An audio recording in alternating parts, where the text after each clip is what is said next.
split this evening in a couple of different ways. So we're going to start off tonight. We actually have a special meeting, which I'm going to ask the board to go through first. A couple of quick items. Then in this room, we will... Oh, so it's not on? Hello? Oh, okay, much better. So we'll split this evening, and then we'll ask our administration to do the overall budget presentation. We'll allow for 15 minutes at the end of that presentation for any questions, and then we will quickly adjourn and move across the hall to room 450, where we will have our first of our multiple presentations throughout the budget process, which tonight will be our PPS. And again, we'll allow for about 15 minutes after the presentation for any questions. And as we always share, of course, if anyone feels they didn't get their answers or didn't have time to ask their questions, our team is always available to send those questions in. They'll certainly get back to you. So I just want to quickly go across the dais. All the way to my left, I have Trustee Tasneem Megji, I have Trustee Len Hirsch, I have Trustee Mr. Keefe, I have Board Vice President Bob Fallerino, I'm Board President Mark Hamburg, we have our Superintendent of Schools, Dr. Daniel Gately, our Deputy Superintendent of Schools, Ms. Diana Stanway, we have our Assistant Superintendent of Curriculum Instruction, Mr. Ed Kemnitzer, and our District Clerk, Christina Cortez.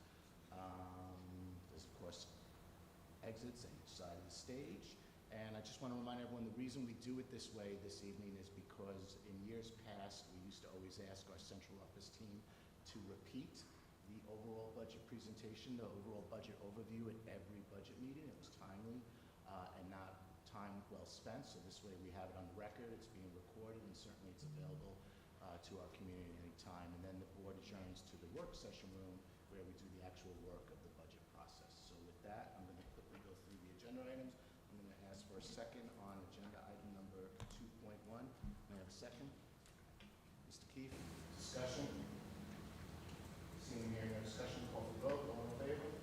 Item passes 5-0. I'm grouping items 3.1 and 3.2 together. May I have a second? Mr. Fallerino, discussion? Seeing here no discussion, call for vote. All in favor? Items pass 5-0. So thank you for that. So with that, we will begin budget presentation. I'll turn it over to our superintendent.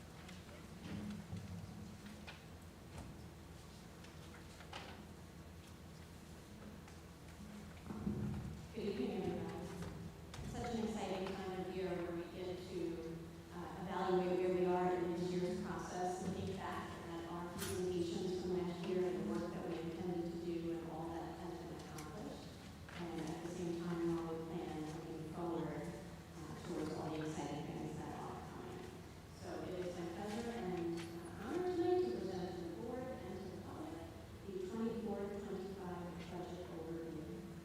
When we thought about our budget for this year, let's hear much more detail about this, but it's a difficult budget year in planning and looking forward. So we thought a big picture about this budget in the sense that we wanted to ensure that we were strategically investing in our continued fostering of excellence to ensure our students are ready and prepared for a competitive tomorrow, whatever that may bring.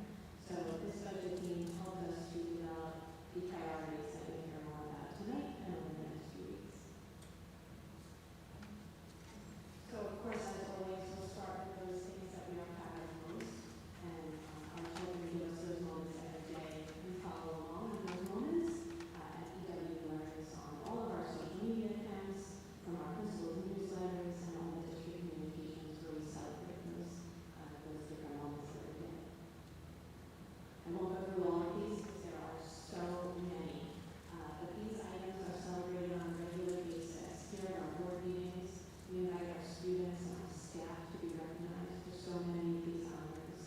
There are honors in here about academics, about student social and emotional well-being, about our technology, our robotics teams, our world language courses and clubs. So many honors here. Just to highlight a few, of course, we're always so proud of our Wheatley graduation rate, 100% last year. We look at 5 Wheatley students being named National Merit Finalists, and over 50 seniors are candidates for the New York State Seal of Biliteracy this year, including those students, 8 of those students who will receive the seal in their home language. So many exciting things. We also look at all of the awards that our teachers earn. Our Wheatley mathematics teacher was recently given the Harvard Club of Long Island Distinguished Teacher Award by a former Wheatley student. Our Wheatley technology teacher, Pat Hurley, was awarded with the Asset Bright Lights Award just this last January. We're so proud of our staff and the work that they do and all that they bring to our students. And of course, athletics. On a regular basis, we invite our athletes here with their coaches to honor their accomplishments. We're so proud of the scholar athletes that our students are, balancing all that the academic requirements bring, and of course the athletic, between practices and competitions and all of the time that takes, they manage to pull that together and still maintain their grades. So we're always so proud of their work. Just a quick snapshot looking back at the Wheatley School with some numbers. We had 122 graduates of 122 students, giving us a 100% graduation rate. Advanced Regents diplomas, we're so proud of that extra work. 90% of our students graduated with an Advanced Regents diploma. Our average ACT scores up from last year at 28.3, and our average SAT scores also up from last year, with our reading component at 616 and our mathematics component at 647. We had 886 exams taken, AP exams taken here last year, and their postgraduate successes are celebrated with 95% of our students attending a 4-year university and 4% of our students attending a two-year university. Looking closely at our enrollment predictions for next year, we anticipate being right around the same as this year, looking at 521 students at the Northside School. That does not include our 40 pre-kindergarten students that we anticipate joining us.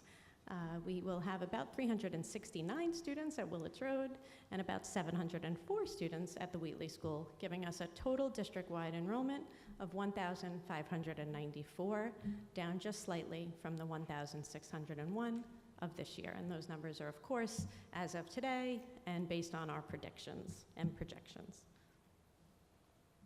So what are some of the exciting things that we did this year? We looked at our budget planning last year through the lens of our strategic plan and the priorities developed in that sense. So looking at real-world living, learning, and outcomes and connections, we highlighted our college visit model to expand upon outside speakers that we brought in to speak to our grade 10 through 12 students using Wheatley alumni. We offered a 6th grade business course and the new Wheatley Business student-run business course, which was a very exciting addition to our business program. We piloted a study skills elective, and we explored FLES as a program implementation for the Northside School, and you'll hear more about the plans for that going forward. Looking at our social emotional learning, mindset, and well-being priority, we added a social worker split between the Willits Road School and the Wheatley School for additional mental health support of our students. We continued new training for faculty, staff, and students to support their inclusion in morning meetings, and we're very happy to say that those morning meetings continue at the Northside School, at the Willits Road School, and we have facilitated our student circles here in the 8th grade as well. You'll hear more about later today the final decision on start times for next year. Those committees have been running really since last year when we talked about it at budget season and said we would revisit, and we have done so this year. We had great parent input and student input, teacher input to help us make those decisions. And we continue to review parent university opportunities. There are so many night events here, and what we find is folks are very busy. We know that. So looking at how we can best utilize people's time in our offerings while still giving people insight and education into the academics and parenting and all the challenges that we face, and we spend more efficiently here through a parent university process. Under our priority of inclusivity, community, and civics, we looked at our book audits to ensure that our students were represented culturally and inclusive in the selections in our student and staff classroom libraries. We allowed our students to gain an understanding of media literacy skills, such an important skill in today's world. And we are developing a map of civics and citizenship outcomes K through 12. We've developed scope and sequences for all courses on the K-12 curriculum. Those are all up on our website. We've done a full audit of our website, so there were some dead links, there were some older documents on there, and in our audit, we have cleaned all of that up, and we have tried to streamline the number of clicks that you have to go through to get to these various features, so you can find all of the scope and sequences for our courses there now. We have assessed our curriculum for project-based and personalized learning opportunities. We have reviewed coding instruction to ensure that they are maintaining relevancy in students' lives and consistency in their courses. We've looked at our research courses. We've hired a new research teacher this year, Miss Aid. You'll hear more later on about the renovations in our science labs that are coming this summer, and that will also include renovation of our research classroom. So we're very excited to have our students walk into our classrooms and feel like the scientists that they are. When we look at post-secondary and future planning, we will be having our first on-site college fair right here at the Wheatley School on March 19th. That will run, I believe, from 6 to 8 or 9. So you can go to the college fair and then join us at 8 p.m. for the Board of Education meeting right here that night. We've expanded our college and university partnerships, and we've increased our student interactions with these institutions. Mr. O'Brien celebrated some of his work in his first tea with the guidance director yesterday, so he was able to share with parents who attended some of that work. The district guidance committee met and, as always, provided valuable feedback. We held guidance community forums, and as I mentioned, the first tea with the director. And we have gathered interest from students regarding pathways and career readiness programs that they are interested in, and we're talking about how to help facilitate those plans for them in the coming budget. So, as we look ahead, I'd like to invite Mr. Chemnitzer up to talk about some of those details.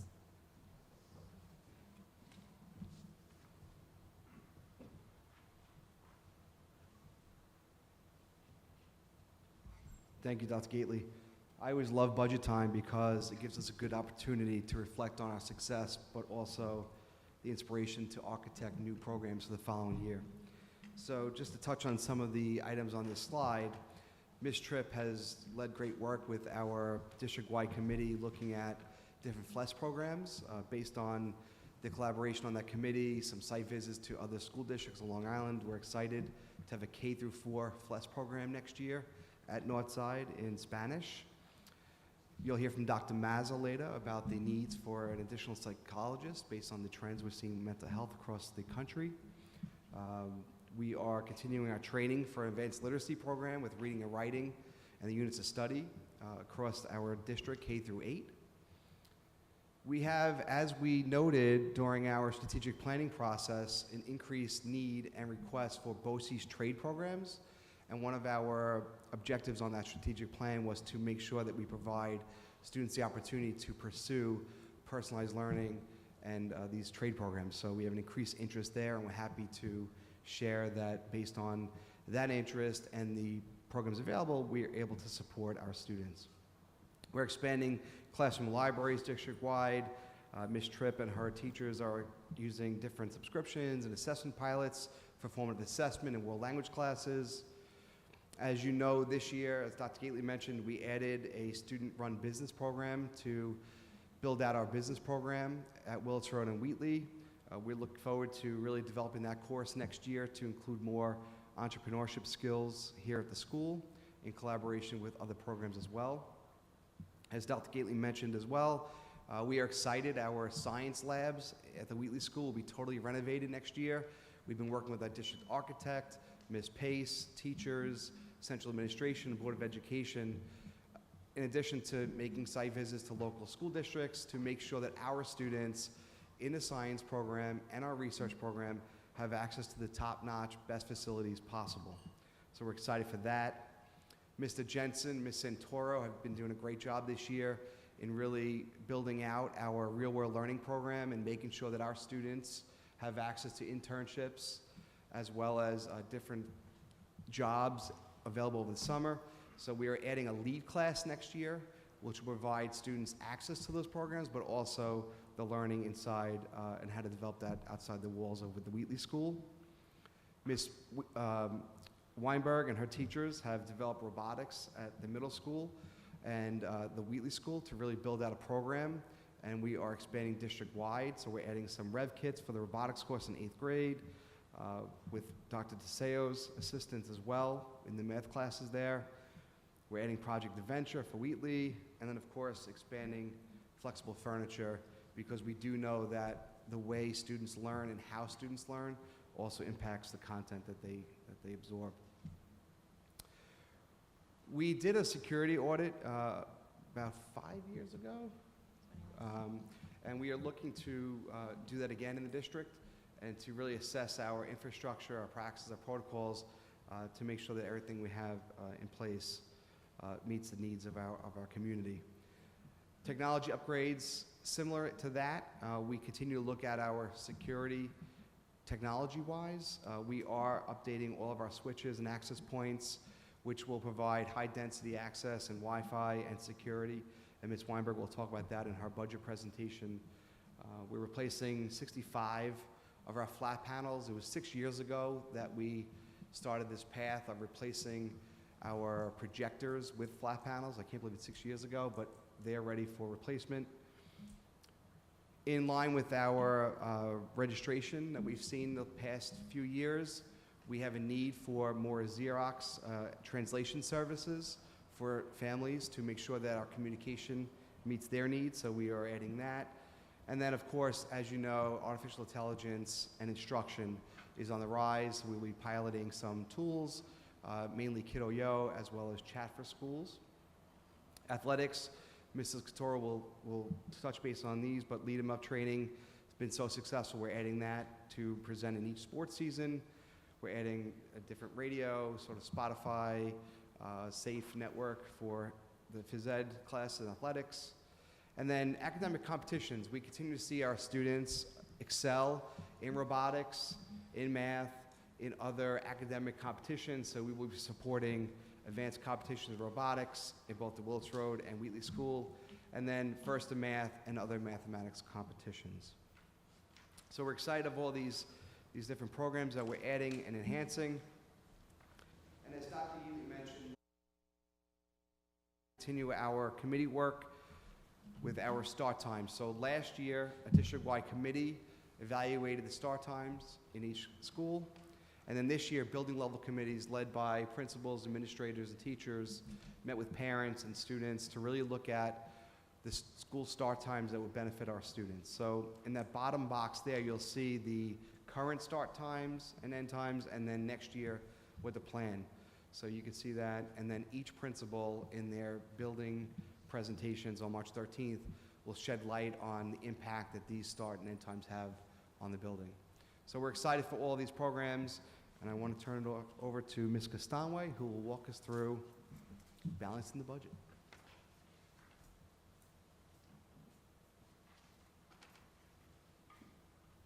Thank you. Good evening, everyone.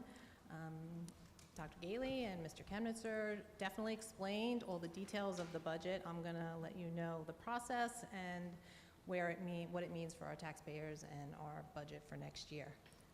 I will admit, I did not love this budget season, but I did love the collaboration, the constant meeting and revisiting of what we needed to prioritize for our students and our staff with all our administrators. We had many meetings this year to make sure we got it right for next year with the limitations we had, and also while also being conscientious of the burden it would be on our taxpayers, but also realizing based on the strategic plan that we still need to deliver and enhance the education we're delivering to our kids.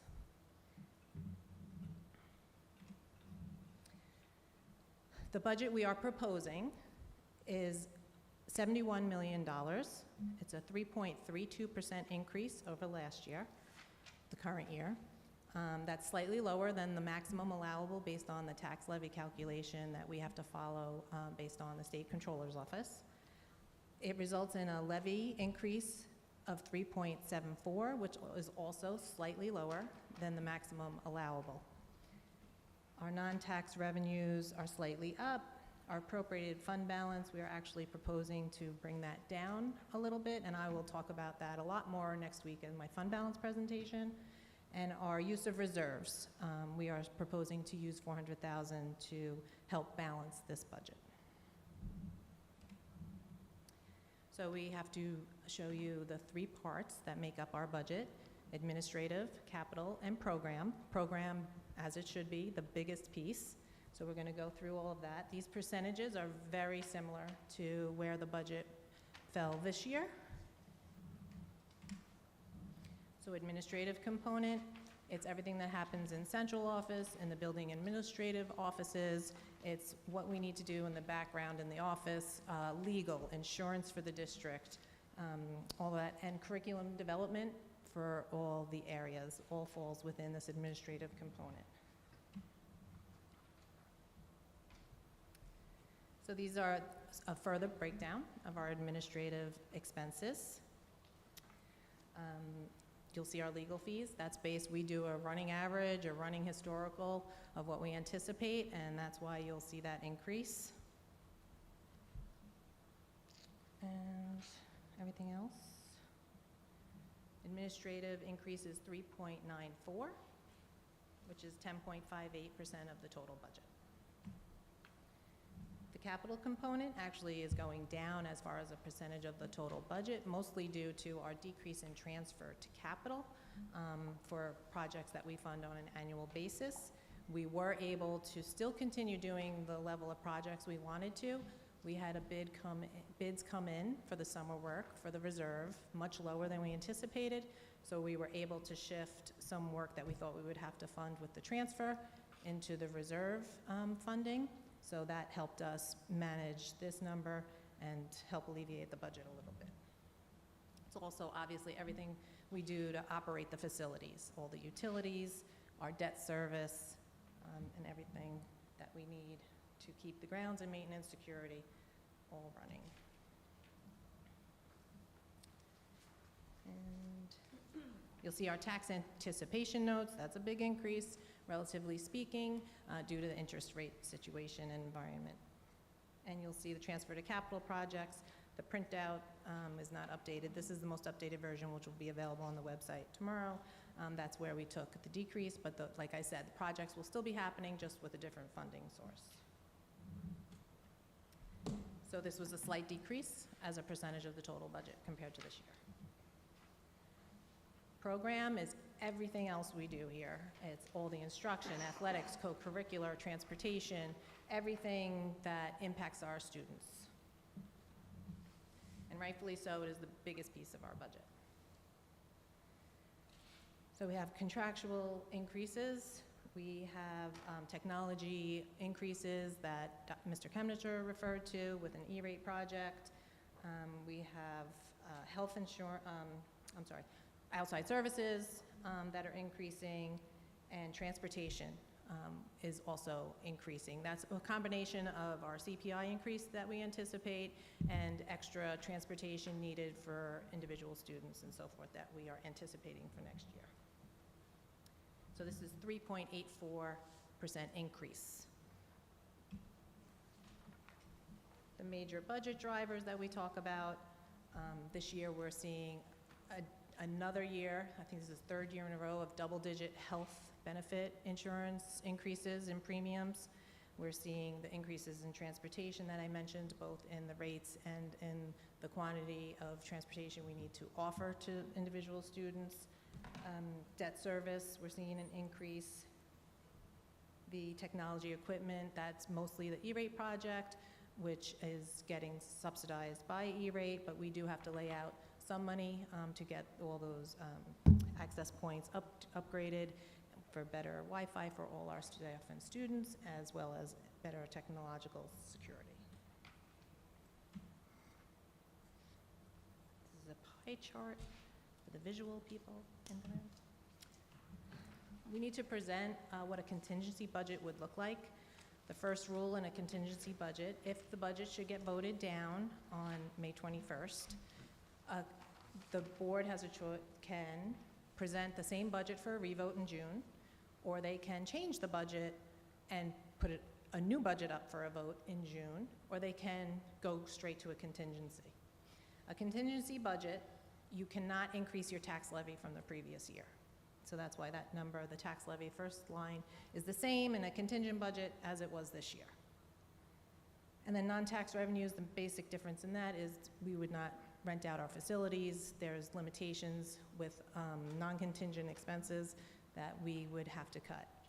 I don't usually in the past have not tried to say a contingency budget would cut things that directly impact kids, athletics, curriculum or offerings. But in this situation, the $3.2 million cut into contingency, we'd have to touch every aspect of our operations and our delivery to education to the students. So everything from capital improvements would have to be halted, equipment purchases would have to be halted, technology advancements would have to be halted, field trips, all travel and conferences to support our staff, athletics, competitions, the club competitions, a lot of things would be impacted if we had to find that money to get to this contingent budget. So I was bringing this up on how we fund capital projects. So it's long-term borrowings, bonds, which we have not done since 2010, and actually our bonds are going to expire in 2030. We have a $1.3 million balance on those. We have an energy performance contract of $773,000, which will be paid off in 2027. We also establish, as everyone well knows, and fund capital reserves for specific projects to do down the road. Those are funded by surplus funds at the end of each year. This year, we are anticipating a surplus of approximately $1.4 million, or 2% of our budget. So some of that will go to the appropriated fund balance, some will go to maximize our 4% rainy day funds that we can hold, and the rest will go into fund reserves that we use to offset future budgets. We also do the transfer to capital that I talked about in the budget. And we had one-time stimulus funding, and those projects have been completed. We did a lot this year with the transfer to capital. In Wheatley, we did a lot of work outside, inside. We have some work that's still to be done with that funding. Gym bleacher replacement this summer, the 100 corridor bathrooms, student bathrooms will be renovated this summer also, and the science research labs that both Dr. Gately and Mr. Chemnitzer mentioned will be done this summer. Willis Road, we also accomplished a lot of things. The locker room converted to the fitness center. That will be almost done soon. That's been done in-house. Also, I just want to go back to Wheatley. The Student Support Services Office reconstruction was also done in-house over the last summer. And Northside had a roof replacement, and we are in the process. We are waiting for SED approval for the HVAC in the gym auditorium. For next year, we have electrical upgrades that need to take place here at Wheatley, and also as they relate to the generators. Willits Road is a roof replacement and gym wing masonry coating that needs to be done there. And then also general classroom upgrades and security enhancements, which we try to do every year as well. These were the stimulus funds that I mentioned a few minutes ago that are completed now, those projects. Furniture and equipment purchases include everything from the flexible classroom furniture to technological tools and things for robotics. And we also have athletic equipment and systems for the sports teams. We have facility equipment, and we have AEDs and musical instruments. So the status of our existing reserves, our 2015 capital reserve has $650,000 in it. And that reserve, all the projects that were listed in that reserve are completely done. So we are going to put a proposition on the ballot to ask to move those funds to the 2023 capital reserve for the 2023 capital reserve projects to happen down the road. The 2019 capital reserve is fully funded. Last year, the voters gave us permission, 2 years ago, sorry, gave us permission to spend $5.1 million, and that's the work that's going to be done this summer, the Wheatley Science Labs and the auditorium and gym HVAC, air conditioning. That's all going to be happening this summer. And there'll be a third proposition to expend the remaining balance of that for Wheatley Auditorium, seats, flooring, and we're hoping the rig and stage upgrades, and also the final phase of the north side roof replacement. The 2023 capital reserve, which was approved last year, has $800,000 in it, and we will continue to fund that with any surplus at the end of this year, as well as fund the other reserves that we use to offset the budgets going forward. These are the renderings of the science labs. We took current 3 labs and 1 classroom, and we were going to turn them into 3 new labs for physics and earth science bio. Very excited about this project. These are the propositions I mentioned. You'll have 1, to adopt the proposed budget, 2, to expend the balance of the 2019 reserve, and 3, to transfer the amount of $650 from the completed projects out of 2015 reserve into the 2023 capital reserve. So like I said, there were a lot of meetings, more than usual, to come up with this budget while also keeping in mind year 2 of the strategic plan, which really helped us stay grounded and stay focused on maintaining our current programs and the curriculum that we offer, the extensive curriculum that we offer, and expanding the real-world learning opportunities, and also creating, enhancing, and presenting individual pathways to students for their educational experience here. We need to support teachers so that they can continue to deliver the ever-changing curriculum and pathways and to our students. And we also, of course, have to keep all our district facilities up to speed, running, operating, maintained, and security for all students and staff. So it was a challenge this year, but we feel this budget is going to accomplish all of these things, and we're open to any questions that you might have. I will just say the future workshops can be found on this page. Going forward, the final budget deliberations and adoption will be on April 8th. The vote is on May 21st here in the Wheatley School Gymnasium from 7 a.m. to 9 p.m. And that's what we have. Fantastic. Thank you.